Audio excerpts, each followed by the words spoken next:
Jadi dulu yang namanya zuriyah, sampean tenang saja, nasab sampean tidak kalah dengan kita, karena nanti setelah di kuburan itu gus-gus itu nggak penting. Semua kalau ditanya bapak kamu siapa, jawabannya siapa? Nabi Ibrahim. Sudah parmin parlan hilang semua, sudah aman pokoknya nanti. Karena kalau nanti ditanya malaikat bapak kamu siapa, jawabnya Nabi siapa? Ibrahim. Makanya saya itu pemuja Allah yang serius. Sampean ya pemuja Allah, tapi kan kadang kurang alim. Saya ini pemuja Allah serius. Saya itu kalau ngaji, ya ngaji biasa belajar, itu sering nangis seneng. Misalnya saya baca tadi, Miftahul Jannah la ilaha illallah, lu kunci kok dikasihkan. Kita ini masuk neraka gak pantas, enggak bawa kuncinya kok masuk. Harusnya kita ini masuk surga, kita kan pegang kunci surga, gak pegang kunci neraka. Maka aneh kalau kamu masuk neraka itu aneh. Coba kita pegang kunci surga apa kunci neraka? Tapi kadang teman saya suon rokok rano kunci ini. Karena tidak ada pintunya. Terus saya bilang, kamu kok tahu? Memangnya mau ke sana, kata saya. Saya tidak punya rencana tahu neraka. Karena nanti di antara syafaatnya Quran itu orang kalau mau masuk neraka tidak jadi. Ya nggak apa-apa ya, diatur sendiri. Jadi di antara syafaatnya Quran itu orang nggak jadi masuk neraka. Jadi syafaat itu ada dua, dari neraka diangkat ke surga, dan itu bisa lama itu. Tapi kalau syafaatnya Quran itu yang belum masuk neraka supaya nggak jadi masuk neraka. Karena neraka juga punya aturan, dia juga kena aturan fikih. Jadi betul ini, saya ada guyon. Jadi kena konstitusi apa? Fikih. Sama tak ceritani syafaatnya Quran itu ada orang itu beling itu fasik. Itu dihafal surat Tabarok. Hafal betul. Tabarakalladzi biyadihil mulku wa huwa ala kulli syai'in qadir alladzi khalaqal mauta wal hayata. Pertanyaannya gini, boleh enggak orang menginjek surat Baqarah? Boleh enggak? Enggak. Padahal orang hafal Quran itu artinya ayat itu ada di hatinya. Fa inna wa ta'ala la yu'adzibu qalban wa al-Qur'ana. Allah tidak akan menyiksa hati yang menyimpan Quran, yang jadi flash disknya Quran, yang jadi rekaman Quran. Singkat cerita orang ini hafal. Pas ketemu Mungkar Nakir prosedur kan, ini orang fasik mau diantemin sama Mungkar Nakir. Prosedur ya, dia kan prosedur standar. Si surat Tabarak akhirnya menjelma jadi seseorang yang gagah berani. Kamu nggak boleh nyiksa orang ini. Saya ini kalamullah. Kalau kamu nyiksa dia berarti nyiksa saya. Kamu berani sama kalamullah? Wah ya tidak berani jadi Mungkar Nakir. Tapi orang itu nakal, harus saya gebukin. Tapi kata Quran tadi, tapi saya di situ pasti kena saya. Oh debat, nggak ada lajnahnya ini gak ikut. Kalau Gus Firjon ikut jadi lajnah. Kalau jadi lajnah pasti kroninan. Kalau santrinya dimenangkan nanti. Akhirnya debat. Ya sudah kita ketemu Allah. Akhirnya Mungkar Nakir sama Quran tadi surat Tabarak datang sowan sama Allah. Terus kata Allah, memangnya kenapa Mungkar Nakir? Saya harus nyiksa dia karena dia fasik ya Allah. Memangnya kenapa surat Tabarak? Saya ada di situ. Menurut aturan orang tuh nggak boleh injak Quran. Kalau dia nuduk saya, nuduk Quran, itu harus dikasih tahu fikihnya Mungkar Nakir.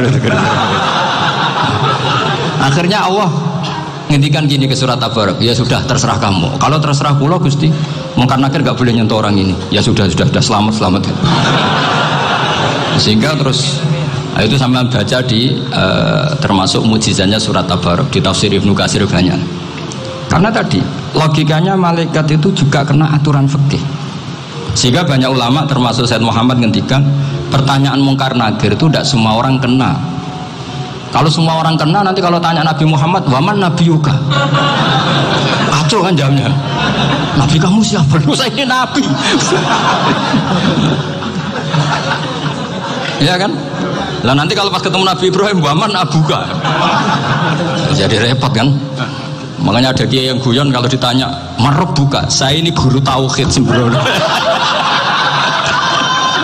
Saya ini ngajar Ummul Barohin, kamu tanya marab buka. Masyhur itu keramatnya Imam Malik itu. Ada Ashabu Malik, rajulun min ashabi Malik, beliau ditanya Mungkar Nakir marab buka manabiuka. Imam Malik datang, ini seumur-umurnya itu ngajar tauhid. Kok kamu bedai itu gak sopan kamu? Dan kita berharap barokah sampean ngaji nanti itu. Malaikat itu anak sungkane itu. Jadi itu. Dan saya meskipun guyon itu serius. Bedanya orang alim sama ndak itu di situ.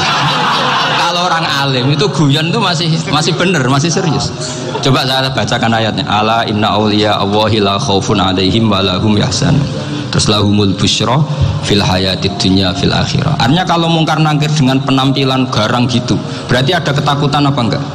Ada. Padahal ciri utama walinya Allah tidak ada ketakutan. Makanya itu termasuk dalilnya Sayyid Muhammad. Tidak semua orang alami seperti itu, karena wali-wali itu la khaufun alaihim wa lahum yahzanun. Wah, anak kiai ketemu karena kerja buat tidur wedek. Iku rezeki ora kalau pertanyaan itu, nak konan santri piye? Lho isen wis kiai dihanjuti mau karena nakir.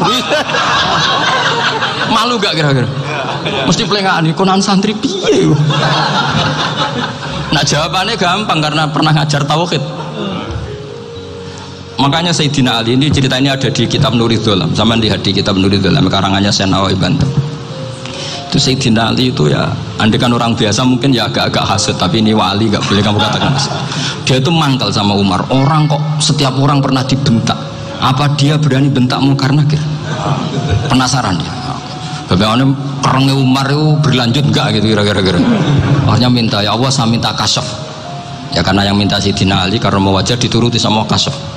Dilihat Sayyidina Umar pas meninggal itu. Jadi hasud itu ya kadang penting asal baik. Ya betul, bahasa Kanjeng Nabi kadang la hasada illa fisnaten. Itu Nabi bahasakan ya hasad. Gus Firson aja yang nafsirkan ghobtoh itu kan gaya-gayanan sebagai ulama. Aslinya Nabi ngendikan itu la hasada illa fisnaten. Ulama yang ganti itu namanya ghobtoh. Wong Nabi sendiri nyebut hasad loh, kamu tafsiri ghobtoh. Ya hasad ya hasad. Udah ada usah ditawil-tawil pokoknya gitu. Kalau sama nggak percaya nggak apa-apa. Kok gitu aja kok repot. Karena sama nggak percaya kemungkinannya dua. Satu nggak ngerti. Dua sama-sama alim. Kan dari awal kalau sama-sama alim kan laisa li alimin ayuqallida aliman akhor. Kita nggak perlu saling mengikuti. Ngapain hasud? Biasa aja. Akhirnya Sayyidina Ali kasih. Pas Umar bangun, setelah mati kan bangun, setelah meninggal bangun. Munkar Nakir datang dengan perang yang sangat garang. Itu digambarkan Sayyidina Ali, matanya itu kalkidril ghali, kayak apa kendil yang apa menganga. Wah seru. Sayyidina Ali senang, paling takut ini Umar. Senangnya bukan main, wah ini mesti takut Umar. Biasa. Ternyata enggak, Umar malah bangkit. Woi Munkar Nakir, kamu tahu menghadapi siapa?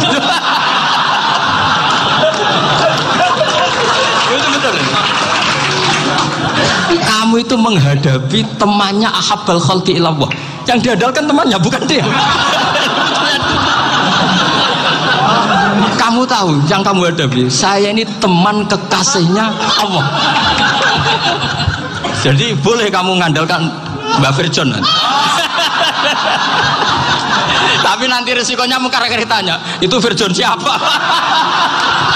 Wah itu masalah kan. Makanya syaratnya wali itu harus ma'rufun fis sama. Di langit sudah populer. Makanya dulu ada orang yang saking seninya Abdul Qadir ditanya apa saja jamnya Abdul Qadir Al-Jilani, itu aman karena beliau populer. Makanya program kita harus populer dulu di langit. Nah, itu nanti kalau dicatut oleh santri-santri nggak apa-apa. Kalau nggak populer nanti dicatat itu siapa? Masalah ini. Umar itu yang dibanggakan itu, kamu tahu saya siapa? Ya enggak tahu, saya ini temannya kekasihnya Allah. Temannya Muhammad, iya Muhammad Rasulullah. Wah mikir, waduh repot. Loh di dunia aja gitu kan, temannya presiden, temannya panglima, apalagi ini temannya Sayyidul Awalin wal Akhirin. Di dunia aja bilang temannya presiden, menteri, orang sudah takut, apalagi ini temannya Sayyidul Awalin. Hanya Munkar Nakir terus konfirmasi sama Allah, gimana ya Allah ini ngadepi. Sebetulnya diandalkan itu temannya, bukan dia. Wah, akhirnya sama Allah dibilang, ya bu, ya sama seorang seperti itu bu yang sopan. Terus semenjak itu Munkar Nakir itu nggak selalu berpenampilan seperti itu, sangat. Jadi semoga itu konsisten sampai nanti. Jadi kamu kalau ingin nggak takut Munkar Nakir, jadi wali dulu. Karena syaratnya tadi hanya wali sing la khaufun alaihim wa lahum yahzanun lahumul busyra fil hayatid dunya fil akhirah. Jadi orang itu kalau ngaji itu harus khatam. Jangan semuanya kena pertanyaan. Dan kalau semuanya kena pertanyaan nanti repot. Kalau Nabi Muhammad ditanya waman Nabi juga. Nabimu siapa? Lu kan terus jadi aneh. Jadi makanya ketika Sayyid Muhammad semua ulama lah, nggak ada am kecuali ditaksis, kecuali sifatnya Allah. Misalnya bikulli syai'in alim, ya benar-benar bikulli syai'in. Tapi kalau am semuanya pasti ada taksis, meskipun dalam muhawarah muhadasah biasa. Jadi tidak ada am kecuali ditaksis. Artinya kalau ada cerita bahwa orang mati pasti ngalami ditanya mungkar nakir, itu pasti ada am yang ditaksis. Itu pasti juga dialami para anbiya, para auliya. Karena ciri utama wali itu la khaufun alaihim walahum yahzanun.